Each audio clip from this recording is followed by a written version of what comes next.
You're 24 years old, crouched behind a concrete pillar in a parking structure in downtown Houston, and the man inside the stairwell has already shot 2 officers and is not responding to negotiation.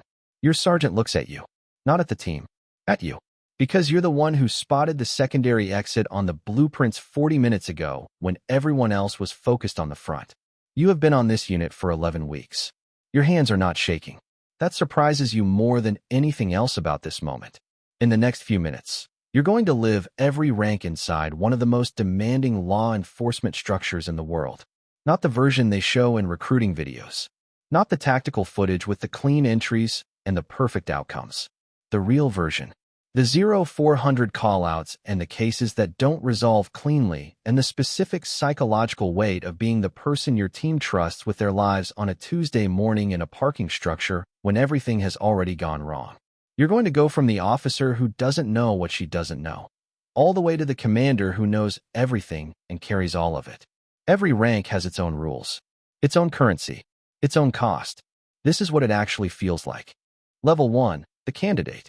The SWAT selection course starts at 0430 on a Monday in August in Phoenix, Arizona, and the heat is already registering at 94 degrees before the sun has fully cleared the horizon. There are 31 candidates. You are 2 of the women in the group. By day 3, you are the only one remaining, not because she failed, but because she made a different decision about her knees, which were already compromised, and that decision was correct and cost her something real. You don't have compromised knees. You have 4 years of patrol, a use of force instructor certification, and a personal physical training regimen you've been running for 14 months specifically for this selection. You also have something harder to quantify. You are comfortable being uncomfortable. Not numb to it. Comfortable with it. Your patrol background taught you that discomfort is information, not instruction. It tells you where you are. It doesn't tell you to stop. The selection course is 5 days. Day 1, physical assessment, obstacle course, 2-mile run in full gear. You finish 4th overall. Nobody says anything. At this level, finishing 4th means you're not being cut. That's the entirety of the feedback. Day 2, firearms qualification, tactical movement assessment, team problem solving under time pressure. You score highest on the qualification. The lead assessor, a 15-year SWAT veteran named Carver, marks something on his clipboard and moves to the next candidate without expression. Day 3 is where the selection gets honest. Stress inoculation, a scenario-based gauntlet designed to replicate decision-making under physiological duress. Sleep-deprived, physically depleted, given a tactical scenario with incomplete information and 30 seconds to brief a response. You've been running scenarios in your head for 14 months. You give your brief in 22 seconds. It is not perfect. It is clear and actionable and prioritizes the lives of the hostages in the order the floor plan suggests. Carver marks his clipboard again. Day 5, final cut. 11 candidates remain. Carver reads 7 names. Yours is the 4th one called. You don't react visibly. You've practiced not reacting visibly. Internally, something that has been wound extremely tight for 14 months releases approximately 2% of its tension. The other 4 candidates gather their gear and leave. You watch them go. You understand something in that moment that selection did not teach you and could not teach you. The people leaving are not lesser. They're just on a different trajectory. The selection process is not a moral judgment. It is a filter for a specific set of requirements. And whether you pass or fail, it says nothing true about your worth as a human being. You believe this completely. You are also profoundly relieved to have passed. You survived selection. What comes next is the part they don't include in the 5-day course.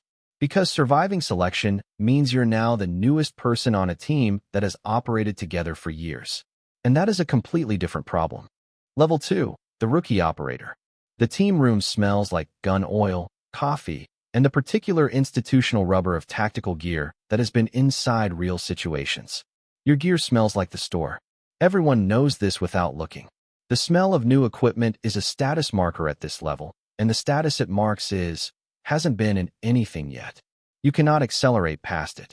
You can only accumulate the hours until it stops being true. There are 9 operators on Alpha Team. You are the 10th. You have been the 10th for 6 weeks, and in that time you have said approximately 40 words in the team room that were not operationally necessary. This is not timidity. This is correct reading of the environment. The invisible code of level 2 is this. You do not purchase credibility here with words. You purchase it with performance, consistency, and the demonstrated capacity to be where you're supposed to be doing what you're supposed to be doing without being told twice. Your team leader is a 12-year veteran named Sergeant Okafor. She is the most technically precise person you have ever watched move through a structure. She clears rooms like she already knows what's in them. You study her the way you studied the range qualification standards, with the specific attention of someone who understands that what they're watching is a skill, and skills can be learned, and learning them requires observation before imitation. She does not mentor you formally. She assigns you tasks and watches how you execute them. The feedback is binary, correct or incorrect, with the occasional single-sentence technical note. Your muzzle position on the threshold adjusts 6 inches left. That's the totality of the instruction. You adjust 6 inches left and do not require the note again. Week 9. A barricaded subject, residential, northeast side. Your team deploys. This is your third live callout. On entry, your assignment is rear security, covering the back egress while the primary team makes entry through the front. Standard for a level 2 operator. Lowest risk assignment on the deployment. The subject exits through the back, directly into your position. What happens next takes 11 seconds and does not involve use of force. It involves a verbal engagement, a physical control technique, and a set of handcuffs applied correctly while maintaining communication with the team on the radio simultaneously. 11 seconds. No shots. Subject in custody. Okafor does not say anything to you directly at the debrief. After the debrief, when the room is mostly cleared, she says, "Your radio discipline was clean." At this level, that is a significant statement. You understand that without being told. But here's what no one talks about. The callouts you remember most clearly at level 2 are not the ones that went right. They're the ones where something small went fractionally wrong. A threshold angle that wasn't optimal, a communication delay of 2 seconds that didn't affect the outcome, but could have. And you carry those like technical notes, running them on a loop until you've built the correction into muscle memory. That habit will make you exceptional. It will also make it very difficult to stop working when you leave the building. That's the cost of level 2. It moves in before you notice it. Level 3, the seasoned operator. 3 years in, 41 deployments. Your gear smells correct now. You know every operator on both teams by their radio voice, their footfall pattern in a structure, the specific way each of them moves under pressure. You know who needs 30 seconds of quiet before a breach and who gets sharper the louder it gets. You know whose judgment you trust completely and whose you trust conditionally and why. This is the real knowledge base of level 3. Not the tactical skills, those are assumed now. The human knowledge. The map of the people you operate with. At level 3, the challenge is no longer external. The external competence is established. You are a functioning, trusted, technically sound member of a high-performance unit. That took 3 years and 41 deployments and a discipline of self-correction that has become so habitual you no longer notice it running. The challenge at level 3 is internal. Specifically, the accumulation. 41 deployments means 41 outcomes. Most were clean. Several were not. 3 involved use of lethal force. All reviewed, all cleared, all correct by every procedural and legal standard. Correct by every procedural and legal standard is not the same as weightless. You know this now. You didn't know it at level 1. Nobody tells you this in the recruiting material because the recruiting material is trying to attract candidates, not prepare them for the 4-year mark when the accumulation starts to have mass. There's a deployment in month 38. A hostage situation, domestic, second floor, 1 civilian, 1 subject with a history of mental health crisis who has been off medication for 6 weeks. The negotiator works it for 4 hours. You're in a hold position, exterior, 3rd window from the left. You have a red on the room through the gap in the curtain. At hour 4, the situation changes in a way that requires the team to move. You're first through the window. The civilian is safe. The subject is in custody. No shots fired by your team. In the debrief, the negotiator, a 20-year veteran who has talked down more situations than most people know exist, looks at you across the table and says your window entry was the fastest clean breach he's seen in 14 years of working with SWAT. You write the compliment down in your personal log. Not for ego, because you've learned that the log is a counterweight. The accumulation needs a counterweight. You survive level 3 by building a counterweight. The ones who don't build one, you've watched what happens. It's not dramatic. It's gradual. A narrowing. A heaviness that starts affecting judgment at the margins, then closer to the center. You refuse that outcome with the same discipline you applied to your muzzle position in week 9. You're not sure it's always enough, but you keep applying it. Level 4, the specialist. This is where most people plateau. You're not going to. They assign you to the crisis negotiation support role, a hybrid position that puts a tactical operator inside the negotiation framework. You are the eyes and ears at the threshold while the negotiator works the phone. You read the physical environment and feed tactical intelligence into the process in real time. It requires two skill sets that are rarely found in the same person: tactical precision and the ability to read human behavior under extreme stress. You have both. You've had the first one for years. The second one you built, quietly, through 40-plus deployments of watching people in the worst moments of their lives. The specialist role puts you in a position that has no clean rank equivalent. You're not leading the tactical team. You're not the negotiator. You're the translation layer between two disciplines that don't always speak the same language. Negotiators think in time. More time is almost always better. Tactical teams think in risk. Risk accumulates with time. Your job is to hold both of those truths simultaneously and communicate accurately about where they intersect. That is a more complex cognitive task than anything selection prepared you for. It is also the most interesting work you've done in this career. A situation in month 49. Commercial building, 3 hostages, 1 subject with stated ideological motivation, which changes the negotiation calculus significantly and the tactical calculus even more so. You're in the specialist position, 12 meters from the primary entry point, feeding the negotiator behavioral observations through the earpiece. At hour 6, you observe a change in the subject's movement pattern through the ground floor window. Subtle. A shift in proxemics relative to one of the hostages. You've seen that shift before. Not in training. In deployment 34. You call it to the negotiator in 9 words. He relays it up. The tactical team repositions. 4 minutes later, the subject makes a move toward that hostage. The team is already in position. 3 hostages recovered. No casualties. After the debrief, the lead negotiator, the same 20-year veteran, tells the room that the 9-word call at hour 6 was the operational pivot point. 9 words. For years of accumulated observation. That's what specialist knowledge actually is. Wait, because this next part changes everything. You've been operating inside the system for 5 years.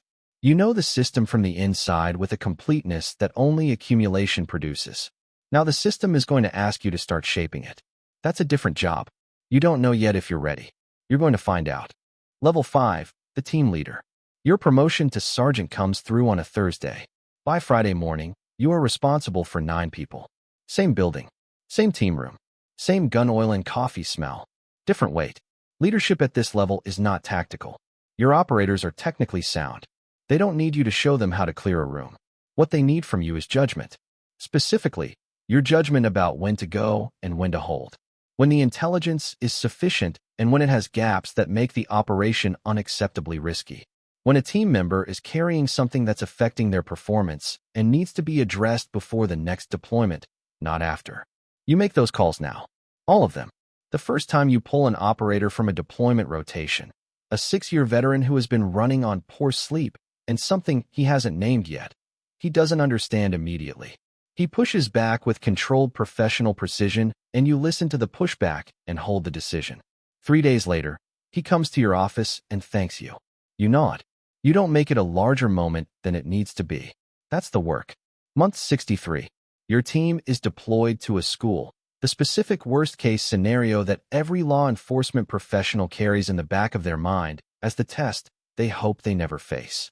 Active threat, 2nd floor, multiple civilians sheltering.